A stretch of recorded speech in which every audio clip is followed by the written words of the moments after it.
यह संगम युग विकर्म विनाश करने का युग है। इस युग में कोई भी विकर्म तुम्हें नहीं करना है, पावन जरूर बनना है।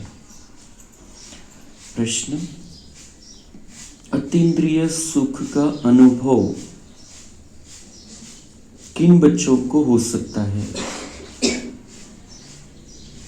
उत्तर है, जो अविनाशी ज्ञान रत्नों से भरपूर है उन्हें ही अतीन्द्रिय सुख का अनुभव हो सकता है।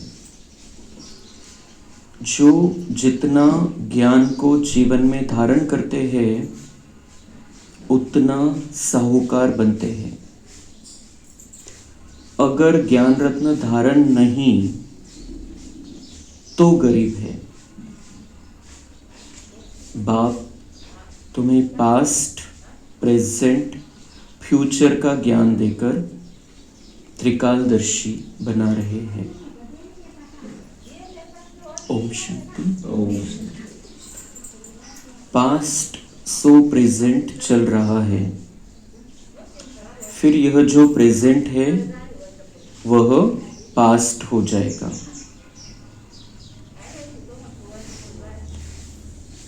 कालचा दिवस भूतकाळ होता आपल्यासाठी, तोच मग आज आपण आलोय, आजचा दिवस वर्तमान काळ आहे। उद्या आपण काय म्हणू? काल। तर काल आजचा दिवस उद्या भूतकाळ बनून जाणार है। तो बाबा हमें भूतकाल, वर्तमान काल और भविष्य काल का ज्ञान देते हैं। पहले हम कौन थे, कैसे थे, फिर आज कैसे बन गए, फिर आज जो करेंगे उसी आधार से हमारा भविष्य बनेगा। भविष्य में हम अगर अच्छा कर्म किया है तो हम कहेंगे हमारे पुण्य जमा है। अगर हमारे सामने कोई हिसाब किताब आता है हम कहेंगे कि पीछे हमने गलत किया, कल हमने गलत किया। तो यह गायन करते हैं पास्ट का। अभी तुम पुरुषोत्तम संगम युग पर हो। पुरुषोत्तम अक्षर जरूर डालना चाहिए। दुनियावाल्यांना फक्त 4 युग माहिती आहे, आपण संगम युगामध्ये आलेलो आहे। तर बाबा म्हणता है आप संगम युग में तो हो, संगम युग के साथ आपको पुरुषोत्तम अक्षर डालना है, बुद्धि में रखना है। संगम युग है, अब मुझे यहां पर पुरुषोत्तम बनना है। तुम प्रेजेंट देख रहे हो, जो पास्ट का गायन है वह अब प्रैक्टिकल हो रहा है, इसमें कोई संशय नहीं लाना चाहिए। बच्चे जानते हैं संगम युग भी है, कलयुग का अंत भी है। बरोबर संगम युग 5000 वर्ष पहले पास्ट हो गया है। 5000 वर्षापूर्वी पण झालं संगम युग। त्या संगम युगामध्ये आपण पुरुषार्थ केला म्हणून सत्ययुगामध्ये गेलो होतो। पुन्हा आज संगम युगामध्ये आपण आलेलो आहे, इथं चांगला पुरुषार्थ करून पुन्हा आपल्याला सत्ययुगामध्ये जायचं आहे। तो बरोबर संगम युग 5000 वर्ष पहले पास्ट हो गया है, अब फिर प्रेजेंट है। मतलब जो पहले हुआ फिर रिपीट। अब आप आए हैं, फ्यूचर भी वही होगा जो पास्ट हो गया। फिर और हम ड्रामा रिपीट है, तर त्यानुसार आपणच सत्ययुगामध्ये जाणार आणि जे सत्ययुगामध्ये जाणार तेच पुन्हा संगम युगामध्ये येणार 5000 वर्षानंतर। तो ये हमारा ड्रामा बिल्कुल फिक्स है। दुनिया वाले कलयुग में है, हम संगम युग में है। बिल्कुल आपल्याला हे पक्क पाहिजे, त्यांचे विचार कलयुगातले विचार असणार आहे, आपले जे विचार आहे संगम युगासाठी। आपल्याला आपलं भाग्य बनवायचं आहे, कारण आपण बाबा सोबत आहे। दुनियावाल्यांना बाबा माहितीच नाही, त्यांना कळालेलंच नाहीये तो काय आहे आणि काय करू शकतो आणि किती मोठं भाग्य बनवून द्यायला आलेला आहे। उनका भी दोष नहीं है। दुनिया वाले जब तक कोर्स नहीं करेंगे, जब तक मुरली नहीं सुनेंगे, उनको समझ में नहीं आएगा, बाबा से मिलन ही नहीं है उनका। हम संगम युगी आत्माएं हैं, हमें बिल्कुल पक्का होना चाहिए कि मुझे अब अपना भविष्य बनाना है, दूसरे कोई कुछ भी बोलते रहे। तो बाबा कह रहे अपने दिमाग में, बुद्धि में, दिल में फिक्स कर लो कि आप संगम युगी आत्माएं हो, बाकी कलयुगी आत्माएं हैं, उनका प्रभाव हमारे ऊपर नहीं पड़ना चाहिए। हमारा प्रभाव उनके ऊपर हमें डालना है और उनका भी भाग्य बनाना है। बेचारे भटक रहे, बेचारे अशांति में हैं, अंधकार में हैं। तो ये संगम युग कहने से ये सारी बातें याद आनी चाहिए हमें कि अब हमारा कर्तव्य क्या है, हमें अपने लिए हमारा कर्तव्य क्या है, दुनिया वालों के लिए क्या कर्तव्य, ये बुद्धि में आ जाना चाहिए। बाप राजयोग सिखला रहे हैं, फिर सतयुग में राज्य पाएंगे। राजा बनने के लिए राजयोग सिखा रहे हैं, जो सीख रहे हैं वो सतयुग में राज्य पाएंगे। ये दुनिया वालों को ये चान्स नहीं है, हमें उनको ये चान्स देना है, त्यांना ये रस्त्यावरती घेऊन यायचंय, पण आपण नाही भटकायचं त्यांच्या मागे। अभी है संगम युग। यह बात तुम बच्चों के सिवाय कोई भी नहीं जानते। जो मुरली सुनते हैं, जो बाबा के बच्चे बन गए, उनको ये बातें पता है, दुनिया वालों को ये बातें पता ही नहीं है, इसलिए वो हमारी निंदा करेंगे, कुछ ना कुछ बोलते रहेंगे। तुम प्रैक्टिकल में राजयोग सीख रहे हो, यह है अति सहज। दुनिया वालों को लगता है किती अवघड आहे आणि असं कसं जीवन जगतात, इकडे खात नाही, हे करत नाही, ते करत नाही। और भगवान क्या कहता है, ये अति सहज है। जब निश्चय हो जाता है, हमको भगवान से प्यार हो जाता है, जब हम उसको पहचान लेते हैं, तो ये अति सहज है। अति सहज किती मोठा शब्द बाबांनी वापरलेला है। जो भी छोटे अथवा बड़े बच्चे हैं, सबको एक मुख्य बात जरूर समझानी है कि बाप को याद करो तो विकर्म विनाश होंगे। जबकि विकर्म विनाश होने का समय है, तो ऐसा कौन होगा जो फिर विकर्म करेगा। भगवान कह रहे अभी कहां पहुंच गए हो आप। विकर्म विनाश करने के युग में, संगम युग को बाबा ने आज नाम दिया, और विकर्म विनाश करने का युग, पाप कर्म भस्म करायचे हे युग आहे। तर असा कोण असेल, असा कोण असेल म्हणजे बाबांना काय म्हणायचंय, ते शब्द आपण पकडून घ्यायचा आहे। वो शब्द बाबा ने बोला नहीं है। असा कोण असेल जो यावेळेला विकर्म करेल, जो यावेळेला पाप कर्म करेल, क्योंकि पाप कर्म पिछले मिटाने का समय है, अब पाप कर्म नहीं करना है। हम समझदार बच्चे हैं बाबा के। किसी के बारे में गलत भावना रखना, गलत विचार रखना, गलत बात बोलना, बुद्धि में कुछ पकड़ कर रखना, ये सब पाप कर्म है। और ये खाता बढ़कर फिर हमें बहुत सजा खानी पड़ेगी। धर्मराज आने वाला है, अभी उसका रूप प्रकट होने वाला है। इसलिए बाबा कह रहे हैं, इसलिए हमें सबको ये बात समझाते रहना है कि अभी पाप कर्म खत्म करने का युग है, पाप कर्म करने का युग नहीं है। परंतु ये क्या है, ऐसा कौन होगा जो फिर विकर्म करेगा। परंतु माया विकर्म करा देती है। समझते हैं चमाट लग गई, हमसे यह कड़ी भूल हो गई। जबकि बाप को बुलाते हैं कि हे पतित पावन आओ। अब बाप आया है पावन बनाने, तो पावन बनना चाहिए ना। ईश्वर का बनकर फिर पतित नहीं बनना चाहिए। तो बाबा हमें पावन बनाने आया है, जो कुछ हुआ हुआ। अब बाबा हमें पावन बनाने आया है, अब हमें पावन बनना है। और इसीलिए हम बाबा के पास जाकर अब आज राखी बांधने वाले हैं। जो हुआ हुआ, अब हमें पावन बनना है, अब हमें विकर्म नहीं करने। जो हुआ बाबा हमें माफ कर देगा। अगर हम सच्चे दिल से बाबा से माफी मांगे तो माफ कर देगा। भले हिसाब आएगा सामने, लेकिन बाबा रहेगा साथ में, तो वो हिसाब भी क्लियर हो जाएगा। जो हुआ हुआ, लेकिन अब पावन बनने की राखी बांधनी, भगवान से पावन बनने की राखी बांधनी। निमित्त दीदिया राखी बांधेंगी हमें, लेकिन हमें भगवान राखी बांध रहा है, इस भावना से बंधवा लेनी है, पक्का करना है। अब मुझे पावन देवता बनना है, अब कोई पतितपना मेरे अंदर नहीं रहना चाहिए, ये पक्का कर लेना है। ईश्वर का बनकर फिर पतित नहीं बनना चाहिए। सतयुग में सब पवित्र थे, यह भारत ही पावन था, पूरा भारत ही पावन था। जो भारत में रहेंगे सतयुग में, वो सब पावन। पतित ही बुलाते हैं आकर पावन बनाओ, बाप भी ड्रामा प्लॅन अनुसार आते हैं, जरा भी फरक नहीं पड सकता. दर 5000 वर्षानंतर बाबा म्हणताय की तुम्ही अति पतित व्हायला लागता, दुःखी व्हायला लागता, परेशान व्हायला लागता, त्यावेळेला मला पुकारलेलं आहे, तुम्ही खूप मनापासून पुकारलेलं आहे, मनापासून बोलवलेलं आहे. आणि मी ड्रामा प्लॅन अनुसार जेव्हा तुमची स्वतःची क्षमता नाही राहत काही की स्टेबल राहायचंय, स्थिर राहायचंय, शांत राहायचंय, सुखामध्ये राहायचंय, खुश राहायचंय, जेव्हा तुमच्यामध्ये ही कॅपॅसिटी नाही राहत त्यावेळेला ड्रामानुसार मी येतो. जोपर्यंत तुम्ही ऍडजस्ट करू शकता, स्वतःला त्या स्थितीमध्ये ठेवू शकता काही ना काही उपाय करून, तेव्हा मी नाही येत. मी केव्हा येतो जेव्हा तुमच्याकडून होत नाही, तुम्हाला सहन होत नाही, तुमच्यामध्ये दुःख टेन्शन वाढतं, अतिमध्ये जातं, त्यावेळेला मी ड्रामा प्लॅन अनुसार 5000 वर्षानंतर माझ्या वेळेवर बरोबर येतो. उसमें बाबा कहते जरा भी फर्क नहीं पड़ सकता, जो पास्ट हुआ है सो प्रेजेंट हो रहा है. बाबा बार बार याद दिला रहा है कि ये ड्रामा रिपीट होता रहता है.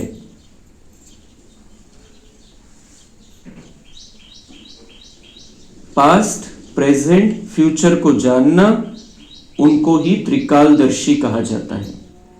तो हम सब बाबा के बच्चे कौन हैं? त्रिकालदर्शी आत्माएं हैं. हमें तीनों कालों का ज्ञान है. पहले कैसी थी दुनिया, पहले मेरा जीवन कैसा था, वो दुनिया कैसी थी, लेकिन वो जो 84 जन्मों की सीढ़ी में जो बताया हुआ है, जो सतयुग है, वहां पर वो महल बताए हैं, देवी देवता बताए, वो वहां पर मैं था, मैं देवी देवता था, मेरे महल है वो. ये बिल्कुल पक्का हो जाना चाहिए हमें कि मेरा जीवन है. और फिर ये उस जीवन से मैं नीचे उतरते उतरते आया, चार्जिंग कम होती होती आई, और फिर अब बाबा ने मुझे, मैं बाबा का लाडला बच्चा हूं, मीठा बच्चा हूं, करोड़ों आत्माओं में से मुझे चुना है. कितनी करोड़ आत्माएं हैं दुनिया में, लेकिन बाबा की नजर मुझ पर गई. कोई भी निमित्त बनता है, किसी के भी कारण से जाते, लेकिन बाबा की नजर गई तब हम बाबा के बने हैं. तो मुझ पर बाबा की नजर गई है, सीधी नजर. बाबा ने मुझे पहचान लिया है कि मैं वही आत्मा हूं जो देवता बन गई थी, मैं वही आत्मा हूं जो किसी न किसी देवी के रूप में मेरी पूजा हो रही है मंदिर में. तो ये बिल्कुल पक्का होना चाहिए. ये ज्ञान ऐसा है, दुनिया के सभी आत्माओं ने लेना चाहिए, एक ने भी मिस नहीं करना चाहिए, ऐसा ज्ञान है. लेकिन कितनों का भाग्य है ये ज्ञान प्राप्त करने का? जितनों का भाग्य है वही आते हैं.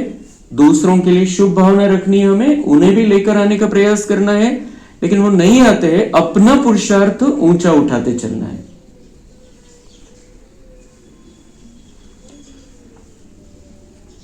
तो बाबा हमें त्रिकालदर्शी बना रहे, ये याद रखना पड़े. ये बड़ी मेहनत की बातें हैं, घड़ी घड़ी भूल जाते हैं. नहीं तो तुम बच्चों को कितना अतीन्द्रिय सुख रहना चाहिए. बाबा कहते हैं ऐसी बातें सोचकर कितना सुख रहना चाहिए अंदर. दुख बाहर से आता रहेगा, हिसाब किताब है हमारे, वो तो आता रहेगा. अंदर सुखी रहना है, कितना अतीन्द्रिय सुख रहना चाहिए. कोई जरूरत नहीं है ऊपर के धन की, ऊपर के किसी के प्यार की, किसी के अच्छे शब्दों की, कोई जरूरत नहीं है. भगवान हमें इतना ऊंचा उठा रहा है, इतनी ऊंची नजर से देख रहा है. सुख का भंडार हमारे लिए उसने खोल दिया है, जो हमें साथ में लेकर जाना है, जमा करके, यहां पर जमा करके हमें साथ में लेकर जाना है. बाहर का हिसाब किताब आता रहेगा, बाबा बेटा है, अभी भी उसको साथ में रख के हम हिसाब किताब मिटा सकते हैं. लेकिन कुछ ही समय के बाद, वो 1 वर्ष हो सकता है, 2 वर्ष हो सकता है, बाबा जज बन जाने वाला है, धर्मराज का पाठ शुरू होने वाला है. फिर वो कोई मदद नहीं करेगा, और ये अचानक नहीं होगा, वो बहुत सालों से कहता आ रहा है. इसलिए हमें ही सावधान हो जाना है, और हमें ही बाबा को साथ में रखते हुए बहुत अच्छी स्पीड में ऊंचा उठ जाना है. तो बाबा कहते हैं कि अभी जितना अतीन्द्रिय सुख रहना चाहिए उतना नहीं है, क्योंकि ये नशे की बातें, खुशी की बातें भूल जाते हैं. जो रियलिटी, जो सत्य है, उसको ही भूल जाते हैं और असत्य के प्रभाव में आ जाते हैं. तुम यहां अविनाशी ज्ञान धन से बहुत बहुत साहूकार बन रहे हो. जितनी जिसकी धारणा है वह बहुत साहूकार बन रहे हैं. परंतु नई दुनिया के लिए। अभी हम साहूकार बन रहे हैं, परंतु बाबा क्या कहते हैं, यहां नहीं फिर रास्ता देखना कि मेरे पास इतना पैसा जमा हो जाएगा, इतना माल हो जाएगा मेरे पास, इतने दाग दागिने आ जाएंगे। बाबा कह रहे तुम माला माल हो रहे हो, लेकिन किसके लिए? नई दुनिया के लिए। यहां जो जरूरत है उतना बाबा देगा, लेकिन उसमें हमें फंसाना नहीं है बाबा को। विस्तार के कारण ही तो एक रस स्थिति नहीं हो पाती। विस्तार के कारण ही तो जिनके पास ज्यादा है, जिन्होंने बाबा को पहचाना नहीं, वो उसी विस्तार में रहते हैं। तो अगर इस समय बाबा ने हमको गरीब बनाया है, मध्यम वर्ग का बनाया है, तो ये बहुत बड़ा उपकार है हमारे ऊपर। इस ड्रामा का बहुत बड़ा उपकार है कि हमारे पास धन की कमी है। जितना चाहिए जब चाहिए उतना देता रहेगा बाबा, लेकिन हमें उसके पीछे नहीं भागना है। बाबा कहते हैं अभी जितना ज्ञान धन अपने अंदर धारण करोगे आप साहूकार हो, आपसे बड़ा साहूकार कोई भी नहीं दुनिया में। क्योंकि ज्ञान धन बाबा ने पेपर, बहुत बड़ा पेपर, उस पेपर में डलवाया था जब यहां पर बेगरी पार्ट चल रहा था, जेव्हा एक वेळेच्या खायचे वांदे होते। यज्ञामध्ये सकाळी काय बनणार नाश्त्याला, भोजनाला, ती तयारी नव्हती। मनी ऑर्डर आल्यानंतर बनायचं। त्यावेळेला बाबांनी पेपरमध्ये छापायला लावलं होतं की Brahma Kumaris is richest in the world. जर दुनियेमध्ये सगळ्यात श्रीमंत कोणी असेल तर ब्रह्माकुमारीज। इसके पीछे का राज क्या है? बाबा कहते हैं कि आप अभी ज्ञान धन जमा कर रहे हो और भविष्य में ये धन का रूप हो जाएगा इसका, आप मालामाल रहोगे। बाप आए ही है नई दुनिया की स्थापना करने। हम जो कुछ करते हैं सो फॉर फ्यूचर, नई दुनिया के लिए। नई दुनिया के लिए हम कुछ जो सब कुछ कर रहे हैं, इसलिए गुप्त है, इसलिए यहां नहीं दिखाई देता कि इतनी बड़ी प्राप्ति हो गई, इतना अच्छा हो गया सब ऊपर ऊपर से, लेकिन अंदर हमारे सतयुग चल रहा है। भले हम संगम युग आत्माएं हैं, लेकिन संगम युग में सतयुग की स्टार्टिंग हमें अंदर से कर देगी। तो हमें अनुभव होगा कि सब कुछ मिल गया, बाबा मिल गया, सब कुछ मिल गया। और फिर जब 2037 के बाद हम नई दुनिया में आएंगे, तब हम मालामाल रहेंगे, ऊपर से भी मालामाल, अंदर से भी मालामाल। बाप आए ही है नई दुनिया की स्थापना करने, पुरानी दुनिया का विनाश करने। ही खराब आहे, दुःख देणारी आहे, प्रॉब्लेम येतं सगळे, म्हणून तर बाबा आलेला आहे। पण तो संपवेल कशा आल्या आल्या? तो तैयार तो करेल आदि देवता जो वहां पर रह सकते हैं उस दुनिया में। ऐसे दिव्य गुणधारी आत्माओं को पहले तैयार करता है, इसके लिए उसने 100 वर्ष रखे हैं, और फिर ये दुनिया खत्म हो जाएगा। अभी सब सारा अचानक का पार्ट चालू हो जाएगा। हुबहू कल्प पहले मिसल ही होगा। 5000 वर्षापूर्वी जसा विनाश झालेला आहे, जसं महापरिवर्तन झालेलं आहे, तसंच पुन्हा होणार है। तुम बच्चे भी देखेंगे, तो हमें पक्का करना है, हमें इन आंखों से देखना है, ये शरीर छोड़कर नहीं, छोटा बच्चा बनकर नहीं। हमें समझ मिली है, इस समझ की स्थिति में रहते हुए विनाश के सीन को हमें देखना है, इसलिए इस शरीर को संभालना है हमें तब तक। क्योंकि छोटा बच्चा बनकर कब समझेगा हमें, हमने ये ज्ञान लिया था, अभी ये ज्ञान चल रहा है बुद्धी में, याच मेंदूमध्ये ज्ञान आहे, याच बुद्धीमध्ये आपण इथं बघितलेलं आहे सगळं। तर आपल्याला याच डोळ्यांनी बघायचं आता विनाश, म्हणून या शरीराला सांभाळायचं आहे खूप चांगल्या प्रकारे। और सिर्फ देखना है मतलब उस समय सेवा करनी है फरिश्ता बनकर। नेचुरल कैलेमिटीज भी होनी है। अर्थक्वेक हुई और खत्म। भारत में कितनी अर्थक्वेक होगी? भारतामध्ये विनाश कशाने होणार आहे जास्त? भूकंपाच्या द्वारे। कारण भूकंपाला संपूर्ण शहर नष्ट होऊ शकतं और बड़े बड़े भूकंप आने वाले हैं, क्योंकि बाहर अणुबॉम्ब से होगा, भारत में अणुबॉम्ब से विनाश नहीं होगा। छोटे छोटे बॉम्ब स्फोट होऊ शकतात दुसऱ्या प्रकारचे, पण अणुस्फोट नहीं होणार। यहां पर भूकंप के द्वारा विनाश होना है। हम तो कहते हैं वह यह तो होना ही है, बाबा कह रहे ये तो होना ही है, क्योंकि कैसे परिवर्तन होगा, फिर ये धरती कैसे बदलेगी, इसलिए भूकंप तो होनी ही है। कल्प पहले भी हुआ है, तब तो कहते हैं सोनी द्वारिका नीचे चली गई. सोनी द्वारिका. आता आपण बघतो हे इतके सगळे महल मग कंटिन्यू का नाही झाले ते द्वापर युगामध्ये? द्वापर युगामध्ये राहिले पाहिजे होते तसे महल. पण मग त्रेतायुगाच्या अंतमध्ये जे विकार आले मनुष्याच्या मनामध्ये, त्या विकारांचा प्रभाव या धर्तीवरती झाला आणि त्रेताच्या शेवटी आणि द्वापरच्या एकदम सुरुवातीला खूप मोठे मोठे भूकंप झाले आणि त्याच्यामध्ये ते सगळ्या जे सोन्याचे महल होते ते सगळे गड़ब झाले त्याच्यामध्ये. तो इसलिए वो कहते हैं, उनको पता है कुछ ना कुछ, क्योंकि द्वापर में हुआ है, द्वापर के स्टार्ट में हुआ है. तो ये जिन्होंने शास्त्र लिखे उनको स्मृति है थोड़ी थोड़ी, तो उन्होंने उसमें लिखा है सोनी द्वारिका नीचे चली गई. तो उनके हिसाब से वो ऊपर आएगी, लेकिन बाबा कहते वो ऊपर नहीं आने वाली, गई, खत्म, अभी नए सिर से आप बनाओगे.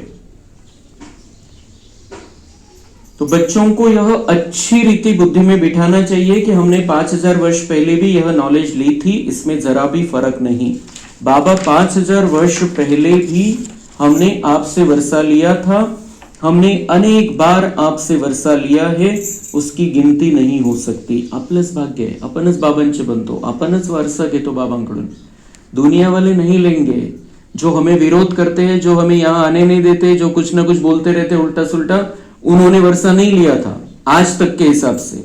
लेकिन हम जितना इस ज्ञान में आगे बढ़ेंगे, हमारा उमंग उत्साह देखेंगे वो, तो हमको देखकर वो भी आ जाएंगे. हमें सबका कल्याण करना है. बेचारे भटक रहे, ऐसे ही आए हैं, खाना पीना सोना उठना बैठना और खत्म हो जाएंगे. क्या लेकर गए साथ में?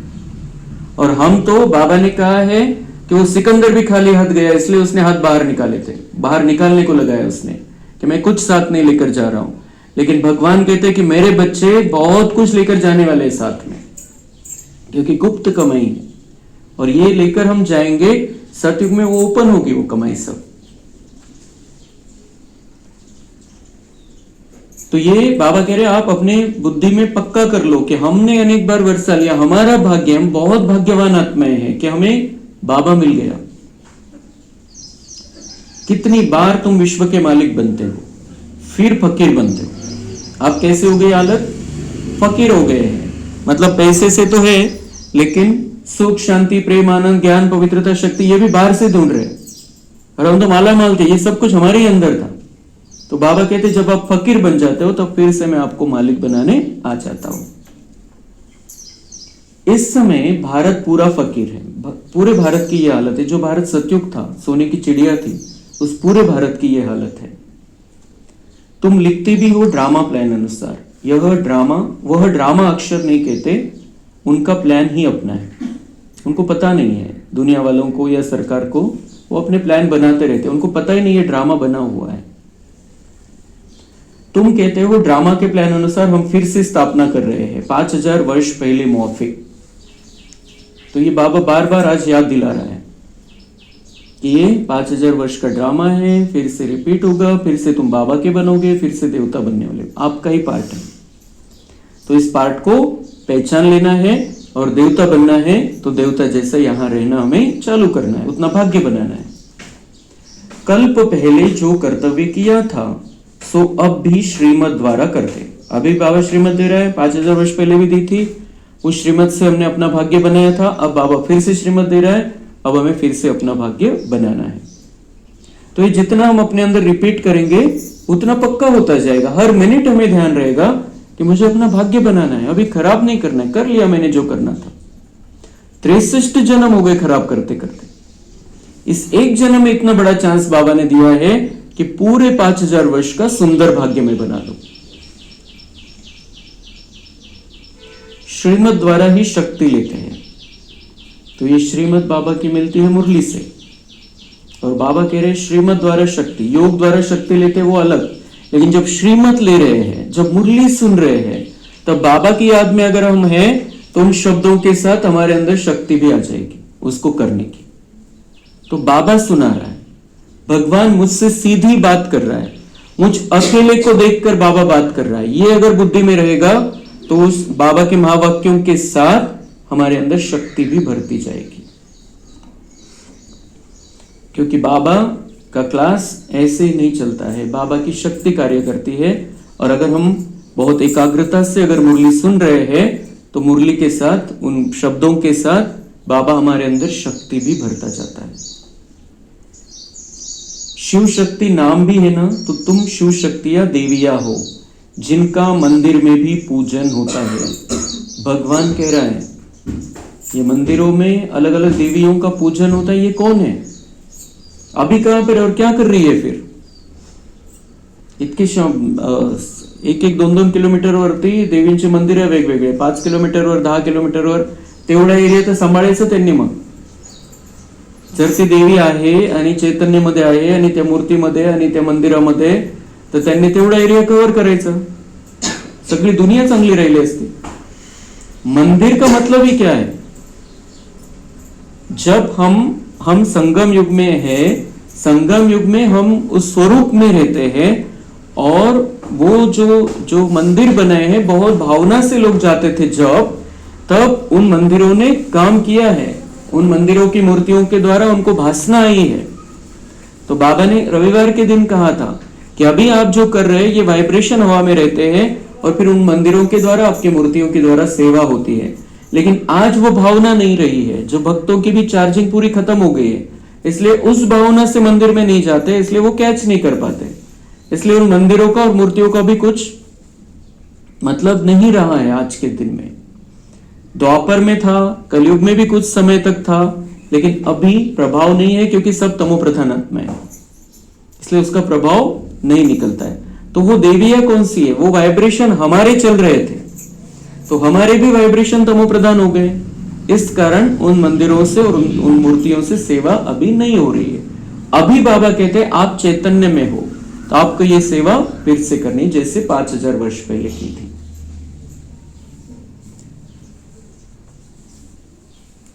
तुम ही देविया हो जो फिर विश्व का राज्य पाती हो. ये भगवान के महावाक्य, वो ऐसी झूठी बात थोड़ी करेगा. तुम ही देविया हो, हमको कह रहा है, हर एक को कह रहा है कि तुम ही देविया हो जो फिर विश्व का राज्य पाती हो. किती नशा चढ़ला पाहिजे. भगवान कह रहा है मैं देवी हूं, जिसकी 2500 वर्ष 2000 वर्ष मंदिर में पूजा हुई है, बहुत भावना से लोग मेरे मंदिर में आए हैं. वो कर्तव्य करने का समय अभी है देवी जैसा. जगत अम्बा को देखो कितनी पूजा है, अनेक नाम रख दिए हैं, है तो एक ही. जैसे बाप भी एक ही शिव है, तुम भी विश्व को स्वर्ग बनाती हो तो तुम्हारी पूजा होती है. क्यों पूजा होती है मंदिरों में? क्योंकि हम विश्व को स्वर्ग बनाते हैं. तो विश्व को स्वर्ग बनाते हैं तो पहले हमें स्वर्गवासी जैसा बनना है, सतयुग जैसा बनना है, अपने घर को स्वर्ग बनाना है, अपने गांव को स्वर्ग बनाना है, संपूर्ण विश्व को. इससे वाइब्रेशन तो देने, हर एक का पार्ट अपना अपना है, लेकिन ऐसे वाइब्रेशन तो हमें सबको देने हैं.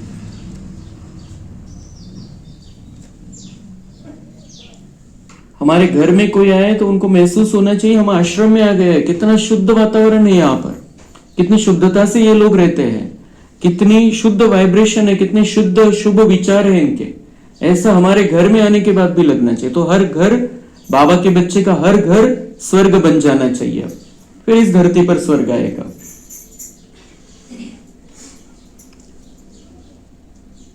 तो दीपमाला के दिन महालक्ष्मी की पूजा करते हैं. वह हुई हेड, महाराजा महारानी मिलाकर महालक्ष्मी कह देते हैं.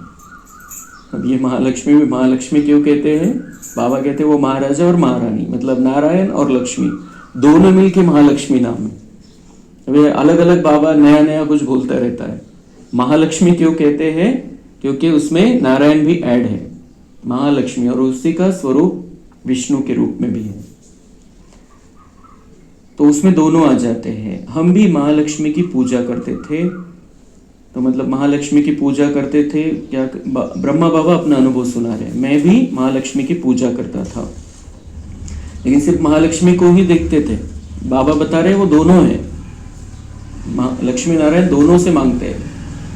धन वृद्धि को पाया तो समझेंगे महालक्ष्मी की कृपा हुई, बस हर वर्ष पूजा करते हैं. अच्छा, उनसे धन मांगते हैं. देवी से क्या मांगे? तुम संगम युगी देविया स्वर्ग का वरदान देने वाली हो. तो बाबा कहते हैं उनसे धन मांगते हैं. वो सर्वोच्च साहूकार है इस दुनिया के, तो उनकी पूजा करते हैं. कोणाकोणाला अनुभव झाला, पूजा केल्यामुळे फरक पडला, तो बाबा कह रहे वो पूजा चालू हो गई उनकी पूजा। और किस लिए पूजा करते हैं? भावना है कि लक्ष्मी आएगी हमारे घर में, इस भावना से पूजा करते हैं। और बाबा कहते हैं उनसे धन मांगते हैं। और देवियों से क्या मांगते हैं? तुम संगम युगी देवियां स्वर्ग का वरदान देने वाली हो। मनुष्यों को यह पता नहीं है कि देवियों से स्वर्ग की सब कामनाएं पूरी होती है। स्वर्ग की सब कामनाएं पूरी करने वाली हम देवियां हैं। मतलब जो भी आत्माओं को चाहिए, स्वर्ग में क्या होगा? सुख, शांति, प्रेम, आनंद, वो सब होगा जो आत्मा के गुण है। आत्माओं को वही चाहिए, मेन वो चाहिए। और इसी के लिए वो अलग अलग तरीके निकालते रहते हैं, ऐसा करने से शांति मिलेगी, वो करने से ये होगा, ये सब। लेकिन मेन क्या चाहिए? मूल उनको शांति चाहिए, सुख चाहिए। आत्मा के जो मूल गुण है उसकी प्यास है। तो वो प्यास बुझाने वाली देवियां हमें बनना है। और इसीलिए दूसरे देवियों के मंदिर में क्यों जाते हैं? सुख शांति के लिए जाते हैं। और धन लक्ष्मी से मांगते हैं।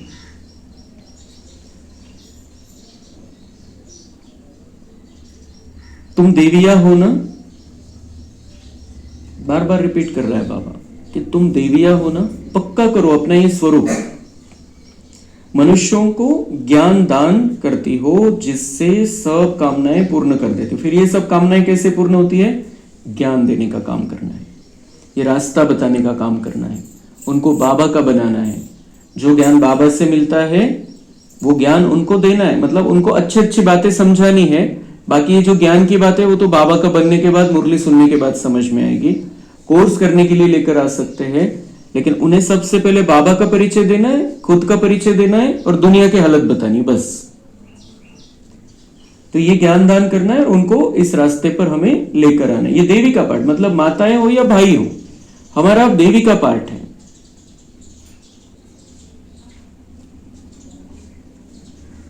तुम देवियां हो ना, मनुष्यों को ज्ञान दान करती हो जिससे सब कामनाएं पूर्ण कर देती हो। बीमारी आदि होगी तो देवियों को कहेंगे ठीक करो, रक्षा करो।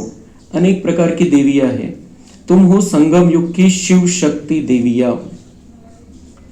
कितनी बार रिपीट किया बाबा ने। और पक्का कर लेना है हमें ये अपना स्वरूप। आज राखी बांधेंगे तो उस समय भी ये पक्का कर लेना है, मैं भगवान किसको राखी बांध रहा है? मैं शिव शक्ति देवी हूं, मैं कोई साधारण आत्मा नहीं। ऐसे ही भगवान राखी नहीं बांध रहा है मुझे। हम दुनिया वाले किसी को भी राखी बांध सकते हैं, परमात्मा का परिचय दे सकते हैं, उनको पवित्र रहने का बोल सकते हैं, उनको शुद्धता का जीवन जीने का बोल सकते हैं, दुनिया में किसी को भी। लेकिन हम स्पेशल, हम जब बाबा के सामने जाकर आज राखी बांधेंगे, हमें यह पक्का होना चाहिए कि मैं शिव शक्ति देवी हूं और ये देवी को बाबा राखी बांध रहा है। तो मुझे अब सारी दुनिया की रक्षा करनी है, मुझे अब सबका कल्याण करना है। ये स्वरूप कितना सुंदर आज ये मुरली में पॉइंट्स आए हैं जब हम राखी बांधने जा रहे हैं।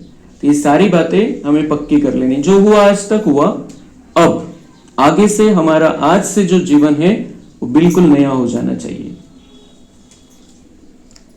तुम ही स्वर्ग का वरदान देती हो, मतलब स्वर्ग का वरदान देने वाली बाबा कह रहे हैं आप शिव शक्ति देविया हो।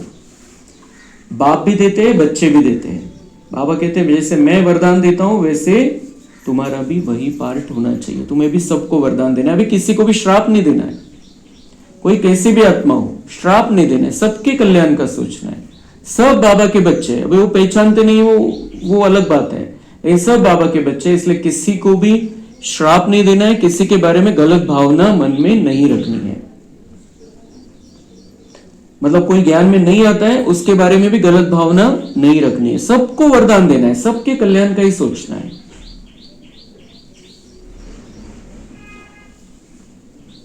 महालक्ष्मी दिखाते हैं, नारायण को गुप्त कर देते हैं। बाप तुम बच्चों का कितना प्रभाव बढ़ाता है। तो जैसे उन्होंने भी वो पूजा के समय सिर्फ महालक्ष्मी सामने रहती है, नारायण गुप्त रहता है, ऐसे बाबा कहते हैं मैं गुप्त हूं और तुम बच्चों का कितना प्रभाव है, सामने तो तुम हो। मतलब अगर किसी को हम किसी का कुछ अच्छा करेंगे, किसी को अच्छे वाइब्रेशन देंगे, दुआ देंगे, उनके कल्याण की बातें सुने, उनको तो हम दिखने वाले हैं, लेकिन कराने वाला तो वो है गुप्त। लेकिन नाम तो हमारा निकलता है। लेकिन हम क्या करते हैं, जब कोई हमारी प्रशंसा करे, जब कोई हमें अच्छा कहे कि अच्छा किया, तो तुरंत हम बाबा को दे देते हैं कि बाबा आपने कराया, ये आपको, आपकी प्रशंसा, आपको रिटर्न। ये कोई जो कुछ भी कह रहा है आपने कराया, वो आपको जानता नहीं है, उसको आप दिखाई नहीं दे रहे हो, इसलिए मुझे बोल रहा है। बिल्कुल पक्का होना चाहिए। तो इतना निमित्त समझकर हम कार्य करते हैं तो हमारी शक्तियां भी बढ़ जाती है। हमारा जीवन तो अपना अच्छा हो ही जाता है, लेकिन उसका पुण्य भी जमा हो जाता है। अगर हम प्रशंसा को स्वीकार कर लेते हैं तो फिर वो पुण्य यहाँ ही खत्म हो जाता है। प्रशंसा मिळाली, काम केलं, सेवा केली, प्रशंसा मिळाली, संपलं। लेकिन जब हम बाबा को सौंपते हैं कि बाबा आपने कराया, तो वो पुण्य पैक होके हमारे साथ में आएगा सतयुग में। इसलिए बाबा कहते हैं कि वो उन्होंने नारायण को गुप्त कर दिया, महालक्ष्मी को आगे दिखाते, वैसे मैं भी गुप्त हूं, तुम आगे हो, प्रभाव तुम्हारा है। लेकिन हमें उस प्रभाव के चक्कर में नहीं रहना है, प्रभाव बाबा का ही है। देवियां 21 जन्म के लिए सुख की सब कामनाएं पूरी करती हैं। ये सारे पॉइंट लिखकर रखने पड़ेंगे कि देवियों, अभी हमें देवी बनकर क्या क्या करना है। लक्ष्मी से धन मांगते हैं, धन के लिए मनुष्य अच्छा धंधा आदि करते हैं। तुमको तो बाप आकर सारे विश्व का मालिक बनाते हैं, अथाह धन देते हैं। अगर हम बाबा के रास्ते पर चलते रहे, यहां कमा कमा के कितना कमाएंगे, लेकिन बाबा का ज्ञान धन लेते रहे, उस आधार से अपने जीवन को बनाते रहे। बाबा कहते तुमको मैं कितना मालामाल बना दूंगा उस दुनिया में, और यहाँ का कितना भी कमाया 1 सेकंड में खत्म हो जाएगा। भूकंप आया, सारा खत्म, कोई रहने वाला नहीं और किसी के लिए कुछ रखने की जरूरत ही नहीं है। तो बाबा कहते आप जो कुछ भी करते हो यहां पर, वो सब साथ में आने वाला है। श्री लक्ष्मी नारायण विश्व के मालिक थे, अभी कंगाल है, तुम बच्चे जानते हो। राजाई की फिर कैसे धीरे धीरे उतरती कला होती है। पुनर्जन्म लेते लेते कला कम होते होते अभी देखो कैसी हालत आकर हुई है। यह भी नई बात नहीं। बाबा कहते ये तो होता ही रहता है, जो अभी तुम्हारी हालत हुई है, नीचे उतरे हो, चार्जिंग कम हुई है, ये तो होता ही रहता है, नई बात नहीं। क्योंकि आप 5000 वर्ष से पाठ बजा रहे, तो थकने वाले तो हो आखिर में। हर 5000 वर्ष बाद चक्र फिरता रहता है।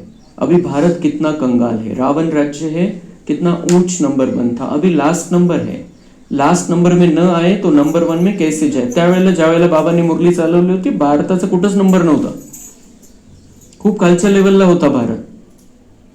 स्वातंत्र्य मिळालं होतं आणि काही थोडीफार प्रगती व्हायला सुरुवात झाली होती। बाबा कहते हैं अभी लास्ट नंबर में, कितना कंगाल है।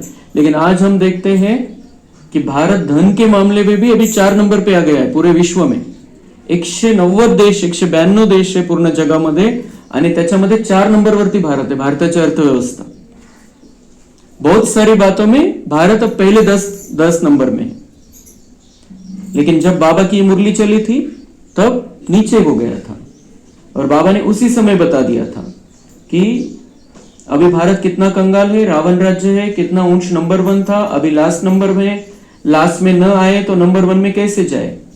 लास्ट में आता है, फिर नंबर 1 में बाबा उसको अंत में, जैसे जैसे बाबा आता है वैसे वैसे वाइब्रेशन भारत की धरती पर फैलते जाते हैं, राजनेताओं को मिलते जाते हैं, और फिर भारत ऊंचा उठता जाता है।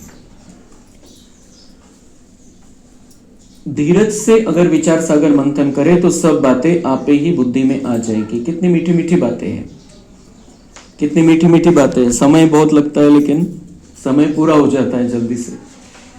अभी तो तुम सारे सृष्टि चक्र को जान गए हो, अभी सिर्फ पढ़ना पड़ेगा। अभी तो तुम सारे सृष्टि चक्र को जान गए हो। पढ़ाई सिर्फ स्कूल में नहीं पढ़ी जाती, टीचर लेसन देते हैं घर में पढ़ने के लिए, जिसको होमवर्क कहते हैं। बाप भी तुमको घर के लिए पढ़ाई देते हैं। दिन में भल धंधा आदि भी करो, शरीर निर्वाह तो करना ही है। अमृत वेले तो सबकी फुर्सत रहती है। सवेरे सवेरे 2-3 बजे का टाइम बहुत अच्छा है। बाबा की कितने बच्चों पर नजर रहती है, ये 2-3 बजे का टाइम। और अभी डॉक्टर सचिन भाई ने, अभी वो उन्होंने 108 दिन की भट्टी चालू कर रहे हैं, मतलब उसके 8 दिन अभी तैयारी कर रहे हैं, 100 दिन की भट्टी करने वाले हैं। और वो वहां 2 से 5 बजे तक करने वाले हैं, रात में 2 से 5। और यहाँ वालों के लिए उन्होंने कहा है जो इधर रहते 3 से 5 कर सकते हैं। तो उन्होंने, मतलब पहली बार ऐसा हो रहा है कि इतने बड़े प्रमाण में इतने सब लोग बैठेंगे 2 बजे से। लेकिन जिसकी उसकी तबीयत का हिसाब है, तबीयत किसकी कितने घंटे में नींद पूरी होती है उस पर सारा हिसाब है। और जो जल्दी अगर सो जाए तो उठ सकते, नींद पूरी होनी चाहिए, जितनी अपने शरीर को जरूरत है उतनी नींद पूरी होनी चाहिए. धीरे धीरे कॅपॅसिटी बढ़ती जाएगी. ज्यांना शक्य नाहीये त्यांनी 4ला, पावणे 4ला, 3:30ला असं करत करत मग मागे जाऊ शकता, पण तब्येतीला बघून. तर ते जर करताय तर आपण पण इकडे करू शकतो, पण आपली आपली तब्येत, आपले शरीर बघून. तो बाबा ने मतलब उसी समय ये आया है पॉइंट कि सवेरे 2-3 बजे का टाइम बहुत अच्छा है. मतलब हर बच्चे पर बाबा की नजर रहती है. सब 140 देशों में मुरली चलती है. कहा क्या चल रहा है सब बाबा को पता है. और मुरली कब चली है? 60 साल 70 साल पहले मुरली चली है. और उसमें वो सारे पॉइंट अभी के आ जाते हैं. तो ये प्रेरणा भी है हमारे लिए, लेकिन हर एक ने कैपेसिटी अपनी अपनी शरीर की देखकर कर सकते हैं. तो उस समय उठकर बाप को प्यार से याद करो. तो उस समय क्योंकि सब सोए हैं तो सबको सकाश दे सकते हैं, हमारा मन एकाग्र हो सकता है. तो बाप को प्यार से याद भी करना है, अपने अंदर भी शक्ति भरनी है, और सारी दुनिया के कोने कोने में हम उस समय सकाश फैला सकते हैं. सब सोए पड़े रहते हैं, साधु महात्मा भी सोए पड़े रहते हैं, उनको भी सकाश दे सकते हैं उस समय. तो उस समय उठकर बाप को प्यार से याद करो. बाकी इन विकारों ने ही तुम्हें आदि मध्य अंत दुखी किया है. रावण को जलाते हैं परंतु इसका भी अर्थ कुछ नहीं जानते. बस सिर्फ परंपरा से रावण को जलाने की रस्म चली आई है. ड्रामा अनुसार यह भी नोंद है. रावण को मारते आए हैं परंतु रावण मरता ही नहीं. अभी तुम बच्चे जानते हो यह रावण को जलाना बंद कब होगा. तुम अभी सच्ची सच्ची सत्यनारायण की कथा सुनते हो. तुम जानते हो कि हमको अभी बाप से वर्षा मिलता है. बाप ही आकर तुम बच्चों को अज्ञान नींद से जगाते हैं. तुम फिर औरों को जगाते हो, जगते रहते हैं. जैसे मनुष्य मरते हैं तो उनका दीवा जलाते हैं कि रोशनी में आ जाए. अब यह है घोर अंधियारा. आत्माएं वापस अपने घर जा न सके. बल दिल होती है दुख से छूटे, परंतु एक भी छूट नहीं सकते. जिन बच्चों को पुरुषोत्तम संगम युग की स्मृति रहती है वह ज्ञान रत्नों का दान करने बिना रह नहीं सकते. जैसे मनुष्य पुरुषोत्तम मास में बहुत दान पुण्य करते हैं, ऐसे इस पुरुषोत्तम संगम युग में तुम्हें ज्ञान रत्नों का दान करना है. बाबा ने पास्ट, प्रेजेंट, फ्यूचर का भी राज समझाया है. तुम त्रिकालदर्शी बनते हो और कोई त्रिकालदर्शी बना नहीं सकते सिवाय बाप के. सृष्टि के आदि मध्य अंत का ज्ञान बाप को ही है. उनको ही ज्ञान का सागर कहा जाता है. ऊंच ते ऊंच भगवान ही गाया है, वही रचता है. इस समय ही तुम बच्चे ड्रामा के आदि मध्य अंत को जानते हो, फिर कभी नहीं. फिर जब बाबा आएगा तब ही जानेंगे. अभी तुमको स्मृति आई है यह 84 का चक्र कैसे फिरता है. भक्ति मार्ग में क्या है, उनसे तो कुछ भी मिलता नहीं. कितने भक्त लोग भीड़ में धक्का खाने जाते हैं. बाबा ने तुमको उनसे छुड़ा दिया. अब तुम जानते हो हम श्रीमत पर फिर से भारत को श्रेष्ठ बना रहे हैं. अभी श्रावण महीना चालू हो गया है तो सब जाएंगे. कहां कहां जाएंगे. बाबा कहते हैं तुम्हें इन सब बातों से मैंने छुड़ा दिया. अब तुम मेरे से मन बुद्धि से जुड़े हुए रहते हो. श्रीमत संगम पर यह मिलती है. तुम यथार्थ रीति से जानते हो हम कौन थे, फिर कैसे यह बने हैं. अब फिर पुरुषार्थ कर रहे हैं. पुरुषार्थ करते करते बच्चे अगर कभी फेल हो पड़ो तो बाप को समाचार दो. बाप सावधानी देंगे फिर से खड़े होने की. कभी भी फेल्योर हो बैठ नहीं जाना है. कितनी बड़ी बात बाबा कह रहा है. कोणाकोणाकडून पुरुषार्थ होत नाही, काही गडबड झाली तर मग लगेच ज्ञान सोडून देतात की मेरे से नहीं होगा. बाबा कहते भले फेल हो जाओ, मैंने आपको चुना है, आपके अंदर कैपेसिटी है. अगर कभी कुछ हो जाता है, गड़बड़ हो जाती है, उल्टा सुल्टा हो जाता है, बैठ नहीं जाओ. अभी पीछे नहीं मुड़ना है, कम से कम स्थिर तो रहना है. और जैसे ही हम बाबा को बताते हैं ऐसा ऐसा हुआ, बाबा हमें आगे बढ़ाना चालू कर देता है. लेकिन बैठ नहीं जाना है. बाबा कहते हैं बैठना माना फेल हो गए, मतलब पीछे हट गए. पीछे हटना चालू हो जाता है बैठने के बाद. आगे ही बढ़ते जाना है हमको. और कुछ भी गड़बड़ हो जाती है बाबा को सुना देना है. चाहे काम विकार की हो, क्रोध लोभ अहंकार कुछ भी हो, बाबा को सुना के हमें आगे बढ़ते चलना है. अच्छा, मीठे मीठे सिक्के लधे बच्चों प्रति माता पिता बाप दादा का याद, प्यार और गुड मॉर्निंग. रूहानी बाप की रूहानी बच्चों को नमस्ते. हम रूहानी बच्चों की रूहानी बाप दादा को याद, प्यार, गुड मॉर्निंग, नमस्ते. वाह बाबा वाह, शुक्रिया बाबा शुक्रिया। वरदान है अखंड योग की विधि द्वारा अखंड पूज्य बनने वाली श्रेष्ठ महान आत्मा भव। अभी राखी बांधेंगे, वरदान मिलेगा, लेकिन उसके पहले बाबा ने बहुत सुंदर वरदान सबको दे दिया कि अखंड योग की विधि द्वारा अखंड पूज्य बनने वाली श्रेष्ठ महान आत्मा भव। आजकल जो महान आत्माएं कहलाती है उनके नाम अखंडानंद आदि रखते हैं, लेकिन सब में अखंड स्वरूप तो आप हो।